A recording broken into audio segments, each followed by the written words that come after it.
he spoke with the incoming president, and moments later, Mr. Trump put out a tweet slapping a 25% tariff on Canada. So that worked about as well as the Prime Minister's efforts on Buy America and softwood lumber, which continue to be penalized, even though the previous Conservative government got both of those things lifted. Now move over to drugs. The Prime Minister's disastrous legalization and liberalization of drugs has the Americans worried, in addition to costing 47,000 deaths in Canada. Where's the plan to stop the drugs and keep our border open to trade? The Right Honourable Prime Minister.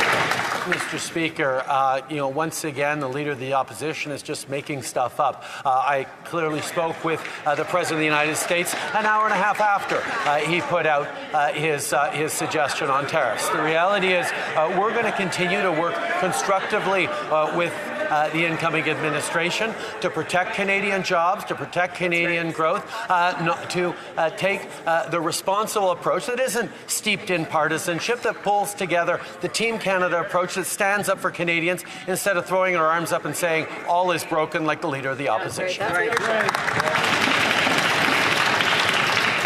The Honourable Leader of the Opposition. Well, that's even worse.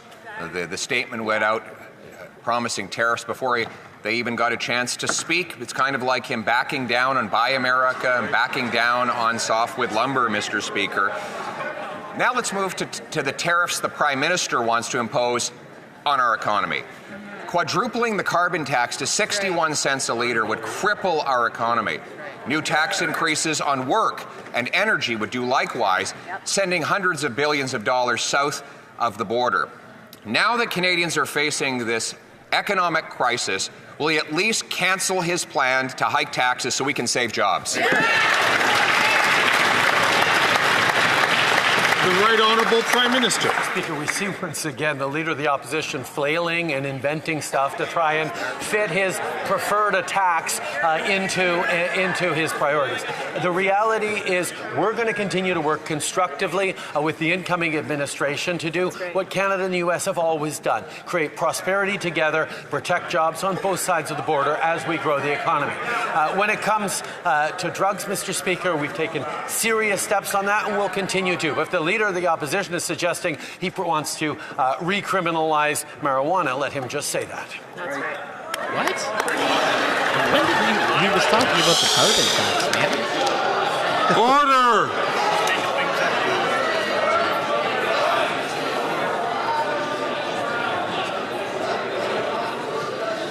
You're asking your caucus if that's right?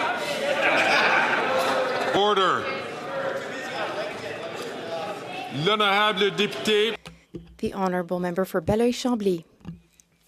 Mr. Speaker, over the past few days and hours, we have received signals that we are about to go through some significant insecurity, and we will experience that in Parliament too.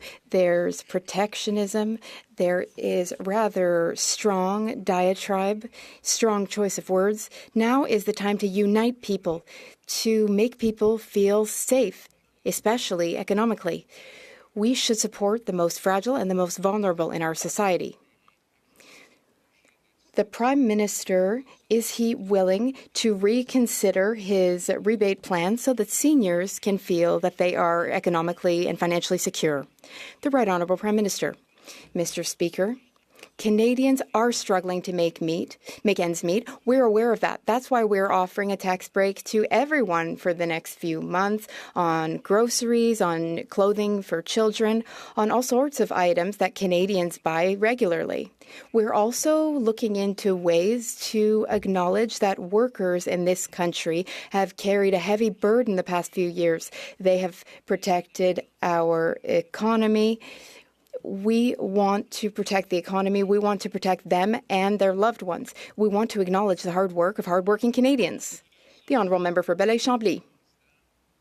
Mr. Speaker, before today's workers, other workers came before them. Workers who worked all their lives, who paid taxes all their lives, and who have no other option. The government is giving checks to people who don't need them, and the government is not giving checks to those who need them the most. The Would the Prime Minister agree to decrease the salary and give the extra money to those who need it and to seniors? The Right Honourable Prime Minister. Mr. Speaker, all Canadians are struggling in different ways. That's why we're investing in creating more daycare spaces. We're also investing through the Canada Child Benefit, which is increasing every year. We're also trying to help seniors. We're helping the seniors through dental care. We're helping seniors by increasing the guaranteed income supplement. We did so by 10%. And we also increased the OAS for those over 75. We want to help all Canadians, especially hardworking ones who are also struggling, and that's why we will be going ahead with this initiative. Donald Trump's threats of tariffs could threaten hundreds of thousands of Canadian mortgage-paying jobs. The only thing a bully responds to is strength. So where is our plan to fight back? Where is the war room? Where is a concrete plan to bring our issue before CUSMA? Why isn't the Prime Minister fighting like hell for Canadian jobs?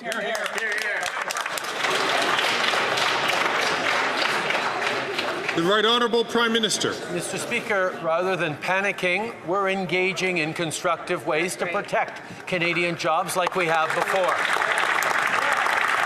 I don't think the idea of going to war with the United States is what anyone wants. What we will do is stand up for Canadian jobs as we have before, as we will continue to. Stand up for the prosperity we create when we work together. Stand up for the challenges that we're facing, that we're protecting Canadians from. There is work we can do together. That is the work we will do, seriously, methodically, but without freaking out the way the leader of the NDP seems to be.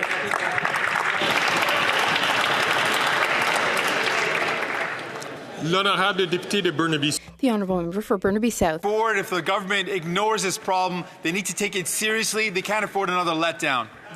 Les attaques de Trump n'étaient pas une surprise. Trump's attacks did not come as a surprise. We saw the writing on the wall. But the Prime Minister prefers to turn a blind eye, and he's been saying that everything is going fine. Meanwhile, thousands of Canadian jobs are at risk.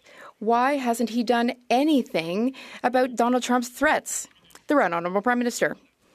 Mr. Speaker, we take our economy and defending it seriously. That means we can't take action out of panic. We need to defend the principles that will help us thrive. In North America, we all succeed when we work together. We will work with the American administration to address the challenges that both of our countries are faced with. We will work together to create prosperity for our workers and to defend our workers. That's what we've always done. That's what we will continue to do. Mr. Speaker, this is not time to panic. This is time to work hard, and that's exactly what we're doing. Honourable member from